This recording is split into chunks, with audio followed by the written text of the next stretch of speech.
पशु पक्षियों में भी बहुत सारी अतीन्द्रिय शक्ति विद्यमान रहती है। तो आज हम जो सुनेंगे वो अतीन्द्रिय शक्ति के बारे में ही सुनेंगे जो पशु पक्षियों में हमें देखने को मिला है। मैं पिक्की को आवाज देता और वह मेरे पास आ जाती। मैं झुकता और अपने दोनों हाथों के बीच से उसका सिर हौले से दबाकर उसे निगाहें मिलाता, जैसे मैं उससे कह रहा हूं कि अब वह मेरे अधीन है और वही करेगी जो मैं चाहता हूं। अब मैं इसी तरह उसके सिर को हाथों में थामे हुए मन ही मन उस फर्श की, मेज की और किताब की तस्वीरें बनाकर उसके मन में अंकित करने की कोशिश करता। इस मानसिक चित्रावली से मैं रास्ते से लेकर किताब तक पहुंचने के बीच हर चीज की बारीकियां देता, साथ ही मेज की टांगों की नक्काशी और किताब का मुख्य पृष्ठ भी मन ही मन चित्रित करता। बस इतना काफी होता। जैसे ही मैं हाथों की गिरफ्त ढीली करता, पिक्की दौड़ती हुई जाती और मेज पर रखी हुई वांछित किताब मुंह में दबाकर ले आती। सर्कस की दुनिया के मशहूर रूसी प्रशिक्षक व्लादिमीर दुरोव ने अपने अनुभवों को मेरे चौपाए और पंखदार दोस्त शीर्षक पुस्तक में संजोया है, जिसमें फॉक्स टेरियर नस्ल की सर्कस की कलाकार पिक्की नामक कुतिया का विशेष जिक्र है। दुरोव महाशय की मान्यता है कि पिक्की में अद्भुत अतीन्द्रिय शक्तियां विद्यमान थी। वह पिक्की को मानसिक संदेह देकर उसमें मनचाहा काम करने की इच्छा प्रकट कर सकते थे। जब ये विचित्र बातें सर्कस की चार दीवारी से बाहर आई तो दुरोव को वैज्ञानिकों ने आड़े हाथों लिया, मगर आश्चर्य की पिक्की की अतीन्द्रिय शक्तियों के आगे वैज्ञानिकों को मात खानी पड़ी और पिक्की हर बार परीक्षणों में खरी उतरी। प्रयोगों और परीक्षणों से निष्कर्ष निकला था कि पिक्की की विलक्षण शक्ति सचमुच प्रकृति की देन थी। किसी तरह की धोखाधड़ी की कोई गुंजाइश ही नहीं थी।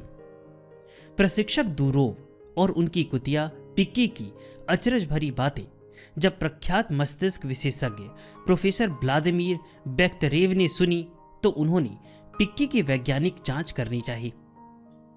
प्रोफेसर बेख्तरेव ने दुरोव की तरह पिक्की को कई मूक आदेश दिए। एक बार उन्होंने उसे सामने बैठे दर्शकों में से एक के हाथ से रुमाल छीन लाने का मौन आदेश दिया और आश्चर्य तत्काल प्रत्यक्ष हो गया। क्षण भर में पिक्की रुमाल के साथ हाजिर थी।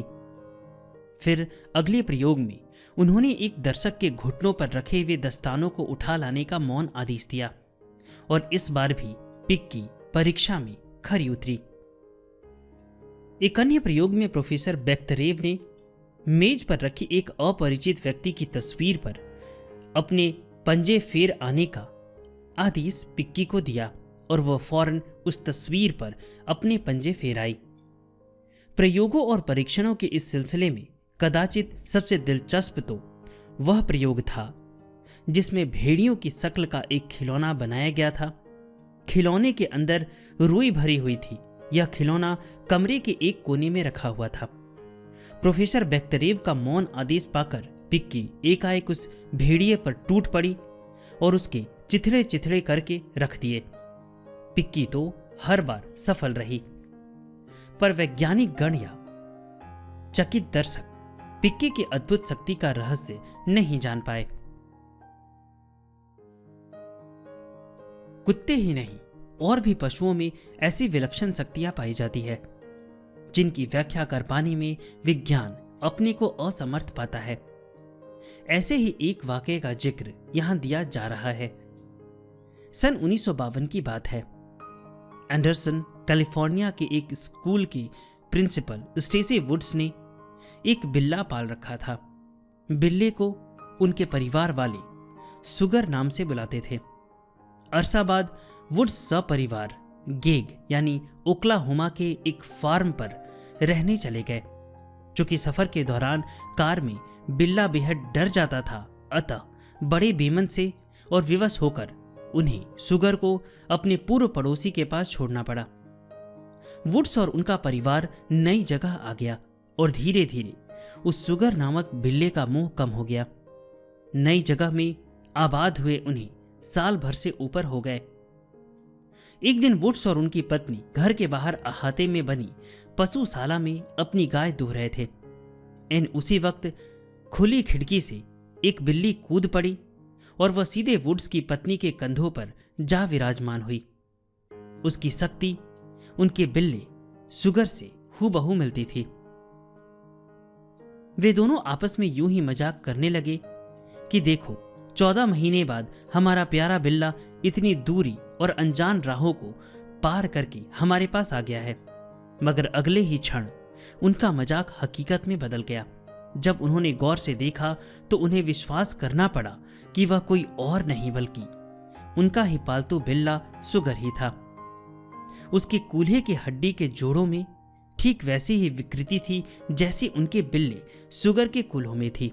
बाद में उनके पूर्व पड़ोसी से पूछताछ करने पर पता चला कि वुड्स परिवार के वहां से जाने के 3 हफ्ते बाद ही सुगर जाने कहां गायब हो गया था। आखिर किस शक्ति से प्रेरित होकर सुगर ने कैलिफोर्निया से ओक्लाहोमा की 1500 किलोमीटर की दूरी तय की और अनजानी राहों को लांघता कूदता फांदता 14 महीने बाद वह अपने मालिक के पास पहुंच गया।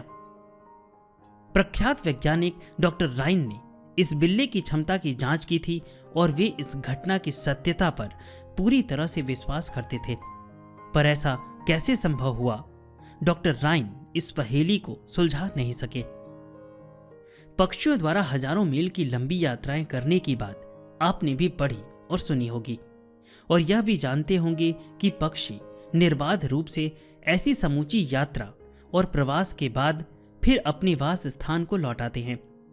पर एकदम अनजानी जगह में अपने मालिक को ढूंढ लेने वाले कबूतर का किस्सा सबसे अधिक विस्मयकारी और दिलचस्प है। वेस्ट वर्जीनिया के समरविले नगर में पर्किंस नामक एक लड़का अपने घर के पिछवाड़े खेल रहा था। अचानक उसकी नजर एक कबूतर पर पड़ी। उसने उसे दया की दृष्टि से देखा और उठा लिया। उस कबूतर को उसने पाल लिया। कोई और नाम देने के बजाय उसने उसे एक नंबर दे दिया, 167, और एल्युमिनियम के छल्ले में यह नंबर लगाकर उसकी टांग में पहना दिया। कुछ दिनों में ही दोनों एक दूसरे से अच्छी तरह हिल मिल गए।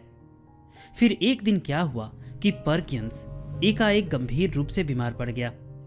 नौबत ऑपरेशन करने की आ गई। मजबूरन उसके माँ बाप उसे लेकर घर से लगभग 1.25 मील दूर एक अच्छे अस्पताल में ले गए। कबूतर घर पर ही रह गया।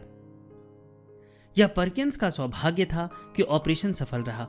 ऑपरेशन के बाद डॉक्टरों ने कुछ दिनों तक उसे अस्पताल में ही रहकर आराम करने की सलाह दी, इसलिए वह वहीं कुछ दिनों के लिए रुक गया। उन्हीं दिनों एक बर्फानी रात में पर्किंस ने अपने कमरे की खिड़की पर पंखों की फड़फड़ाहट सुनी।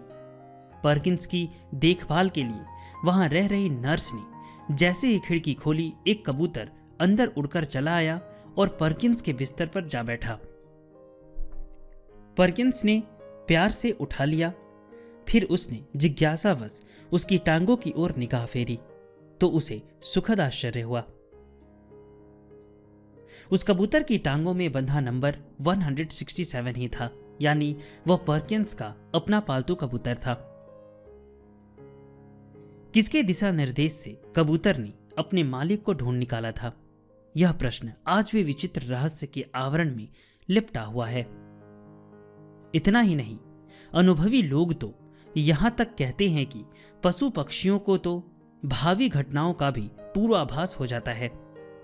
पशुओं के अंदर विद्यमान ऐसी पराशक्तियों के अनेक रोचक और रोमांचक वृत्तांतों का समावेश है विल सूल की पुस्तक the psychic power of animals. इस पुस्तक में विल सूल ने अपने घोड़े का भी जिक्र किया है। वे लिखते हैं, एक दिन जब मैं घुड़सवारी पर निकला तो आसमान बादलों से घिरा हुआ था और बारिश के आसार थे। हवा तेज चल रही थी। थोड़ी दूर जाकर घोड़ा बीच सड़क पर रुक गया। मैंने कितनी ही एड़ लगाई पर घोड़ा टस से मस ना हुआ। लगभग 1 मिनट बाद वहां से थोड़ी दूर आगे ही सड़क पर बिजली गिरी थी। बड़ी विचित्र बात है कि घोड़े को बिजली गिरने का, उसके गिरने के स्थान तक की सही जानकारी पहले से कैसे हो गई थी। अपनी इस पुस्तक में विल्सूल पूर्वाभास की एक और रोचक घटना का जिक्र करते हैं। एक आवारा कुत्ता सिंग सिंग की जेल में रहने लगा था।